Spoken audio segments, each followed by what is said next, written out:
Hello, everyone. Today, I will first introduce this paper, AI Chains, Transparent and Controllable Human-AI Interaction by Training Large Language Model Prompts. Recent years, transformer-based large language models have led to large improvements in natural language processing and show great impact on various applications. With the rise of artificial intelligence, human-AI collaboration becomes a hot research topic. This paper, we will focus on a study of how humans collaborate with large language models. In crowdsourcing, it's typical that requesters break down complex tasks into pieces that can be performed independently, then combined. Previous research shows that decomposed tasks allow the completion process to become more structured and more resilient to interruptions. And the chaining idea of this paper may get inspiration from this line of research. Before introducing the work, we should first be aware of two core concepts. The first, prompt. It can be defined a natural language description of the task. For example, if we want to execute English-French translation, we can take this prompt as input. It contains an example of this task and incomplete template to fill in. And we expect that the language models can get output bonjour for input hello. The chaining in this paper is defined as the process of breaking up complex tasks into smaller steps, where each step can be completed by an independent run of large language models, where the output of the one or more steps is used as the input for the next. To help you understand the two concepts, we can first look at this example. This task is given the original feedback, Alex could improve his presentation. Given this sentence, we are going to generate a friendly paragraph to show him what's the suggestions for his writing. And here we have two methods to run for it. In the no chaining case, language models only get this input and directly generate a paragraph. However, it may actually don't reach our expectation that for every point mentioned in the original feedback, get enough attention and get suggestions in the generated content. So here, the chaining case is that we split the complex task into subtasks. Like you see, the Alex problem may be 3 points. And for each point, we can have some suggestions for it, and then combine the problems and suggestions for each problem. We can have a friendly paragraph organized in a better manner, and it can be, it's obviously getting improved. It's a rough idea of how chaining works in this context.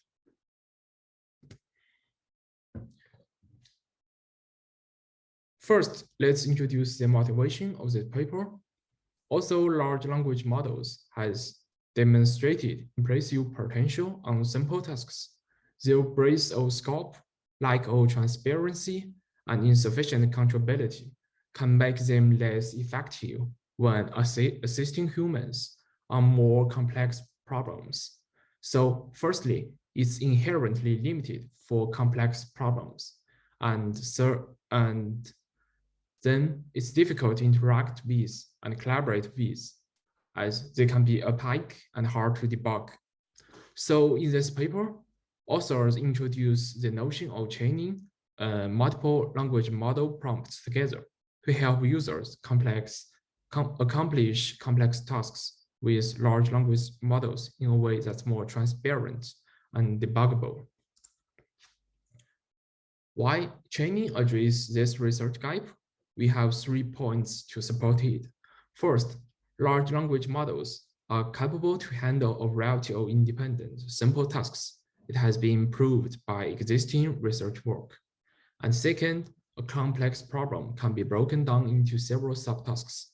Chaining Training solves the complex problem step by step, which makes it more transparent, and each subtask has a higher likelihood of success.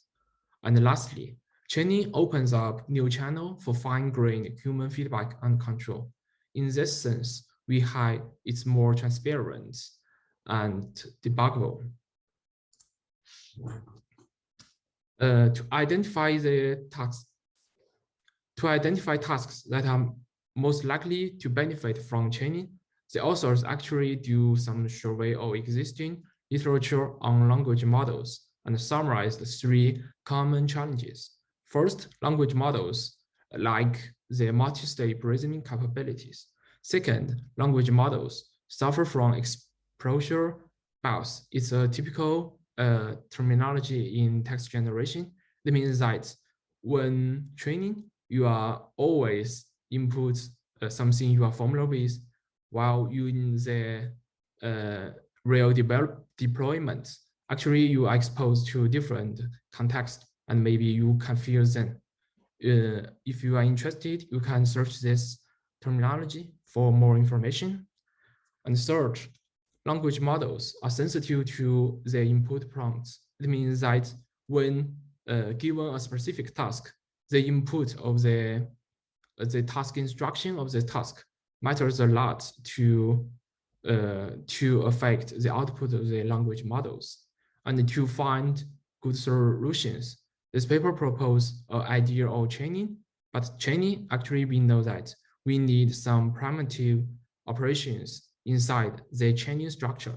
So the authors also conducted a survey about existing literature and find actually 8 primitive operations into 3 categorization. First, it validate and categorize the inputs.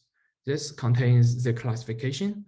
And second, gather additional information from the language model. It contains like factual query, generation, and iteration. And the third is reorganize the inputs. It contains information extraction, rewriting, split points, and compose points. Here is a table to illustrate all primitive operations of the language models. As you can see, everyone actually contains a prompt which contains the question and answerable. Then you can see that the question can be filled with current specific query, and the answers, if answerable, actually can get answers from language models. We can also take some few examples as input for the language models. I think if you are interested in it, you can have a look at the original paper and some relevant literature about prompts.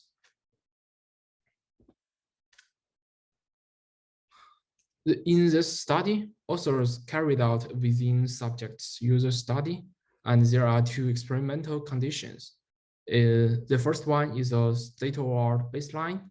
It contains non-training. That means just input the prompt and the language models generate response to it. The second one is the training idea proposed by this paper. And in this paper, authors analyzed based on GPT-3 model. There are 2 tasks. The first is peer review writing. It's just shown as an example. The second one is personalized flashcard creation. It's something include the English-French sentence pairs. Yeah.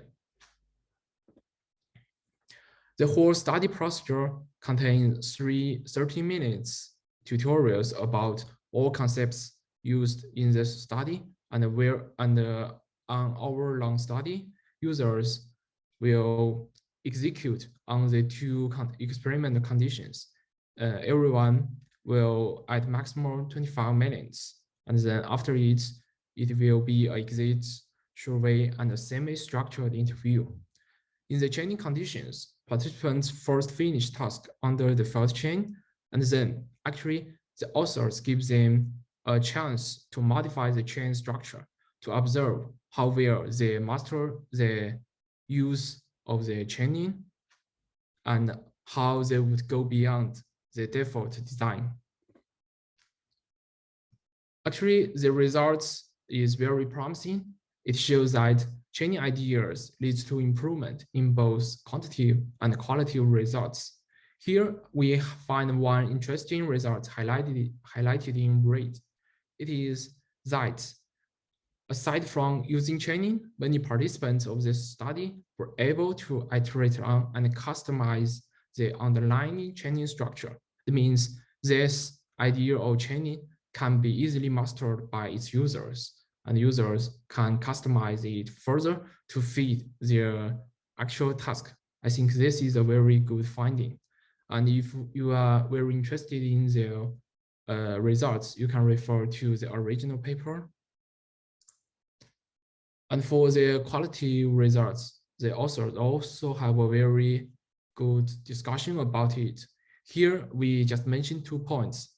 The surfacing the chaining structure increased transparency, and surfacing the chaining structure increased debuggability, because I think these 2 points are very relevant to our research about explainability and model debugging. Like, yeah, if you are interested, I think this paper deserves your time. There are also some takeaway messages. First, one way to improve explainability and debuggability, or otherwise a Pike black box language model, is to have it do less, breaking a complex problem into smaller problems, having the model solve each smaller problems separately, showing the intermediate results and allowing users to edit these results. Second, human-AI collaboration. We may gather ideas from AI community, example, natural language processing in this paper, and the crowdsourcing or human-computer interaction community, and this combination can form a very solid study to conduct. And third, a good study or this paper actually shows a very good setup of study from literature review. They address the typical challenges and primitive operations that can be used to solve the large language models and make it more coherent to collaborate with humans. That's this paper. Do you have any questions about it? I think there were a few questions in the chat. Jake, you can go first. Sure. So thanks, Gaole, for introducing this work. I know this idea of prompt has been quite successful recently, right? A lot of people end up looking into that, but I never had a chance. So thank you very much for introducing this idea. It looks to me that what it does is, well, I'm not sure it's a trick or it's a general approach that would allow us to get better results through this prompt or chained prompt, right? So to me, that it sounds that okay, because language model can generate the rest of the text given what we show as prompt, right? So and then people come up with this idea of, oh, let's construct the prompt in a good way so that we can get results that we want. But is there such a guarantee? We don't know yet, right? Because we never understand what's going on in the model. So that is why we always want to know that to study the transparency, accountability. I mean, all these kind of properties, right? Yeah.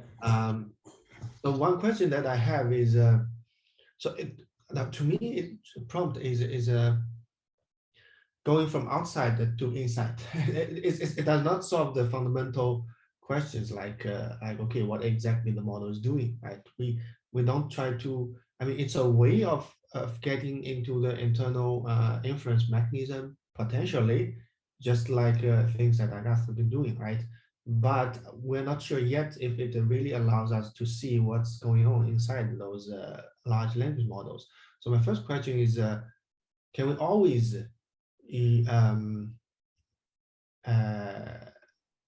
okay, first question, can we always convert these knowledge needs into this chained prompt? For example, in this case, on this exact slide that you're showing, right?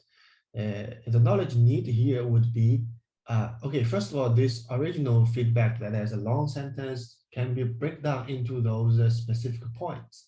right? Yeah. So there is a cognitive process going on in the breaking down part, and then the improvement is also some knowledge that well, humans can have, right? Some knowledge that that is about the solutions to the problems, right? Yeah. One-to-one correspondence. So this seems to be a nice example, but the question here is, can we always do that? Yeah, I think it depends on the tasks. Actually, this paper only focuses on, say, complex, but which is divisible. That means the complex questions can be divided into, say, simple subtasks. And then for each simple task, the language model will execute it in a very good manner because it achieves higher accuracy on simple tasks. Yeah, I can see that. I mean, the paper has made an attempt in this direction. Like, okay, let's first surface all the doable operations, those that can be accomplished by the language models, right? So Classification, generation, and etc. Right? But then I'm not sure how far we are from that to expressing or formulating some general knowledge needs in this chained prompt, because that if we can do that, then problem solved, right? But that's so I think to me the immediate answer to the question is, can we always convert these knowledge needs usually represented? Because this whole process of chaining is required on breaking the problem down, I think the answer is, can the problem be solved recursively? If it can, then this will work. If it cannot, probably won't, because if the problem can't consistently be broken down into smaller, then Well, I think it's not necessarily recursion, right? Because recursion would imply that you want to break it down to the smallest possible, say, fragment of the prompt. sure. But perhaps even just a single level of breaking it down could potentially lead to an improved transparency. Well, I or mean, in recursion, you define the base case as the developer. So, I mean, even going one level, it's still recursion. You're just defining a higher level base case. Fair enough. What I wanted to ask over here was about where the the basis of decomposition is coming from. So is this something that you predetermine? For example, you have your prompt, which is complex in the case of the node chaining example, but how do you determine what the split points are? Yeah, actually, I think I didn't explain it in a very good manner. Actually, as we show the chaining, the authors designed 8 primitive operations. So actually, this panel is actually a 3-step. You can see split points, then an iteration, then compose points. Actually, you can see the 3 operations are first organized in a graph structure or execution order. So actually, the users can see how the task is executed with these primitive operations. And actually, after each operation, humans can see its output and are able to edit the results. So actually, humans can interact with the model in each step. Okay, but so these are predefined. So these split points, are they predefined? Yeah, they are predefined. In terms of some primitive operations? Okay. Yeah, there are 8 primitive Okay, so this would mean then for each task, you would probably have different split points. And so you basically have to customize this to the task at hand, right? Yeah. Okay. And users actually, I show the interesting result is that most users master this knowledge to customize the chain structure. Okay. So, so then I would agree with Jay's initial point, right? Where this is, as cool as this is, the idea I think is about decomposing a complex problem, and therefore, as a result of that, you could increase transparency and comprehensibility at each step. Yeah, this idea of task complexity is something that it's something that has been studied. You know, right? So in crowdsourcing, right, it's an interesting notion as well. How to decompose a complex task into smaller ones. It's also something that has been studied in other organizational science, I don't know, other disciplines as well. So there is some theory there as well to to to to deal with complex tasks, decomposing them into small. Yeah, I think actually there are split points. I think their working mechanism is something like summarization or span detection. Like you give the original input, he may find some spans from the original text to form the small points and then solve it one by one. So Gaole, did they talk about quality of chaining though? So chaining clearly does add value, but Yeah. is there a notion of, oh, what if I, go to I don't know, the primitive operation 2 before 1, or is there some notion of the quality of chaining itself? No, actually, they didn't claim the chaining or the quality of chaining, but actually they did mention that authors can propose several changes, and they checked the changes may make the chaining say more fit for this task.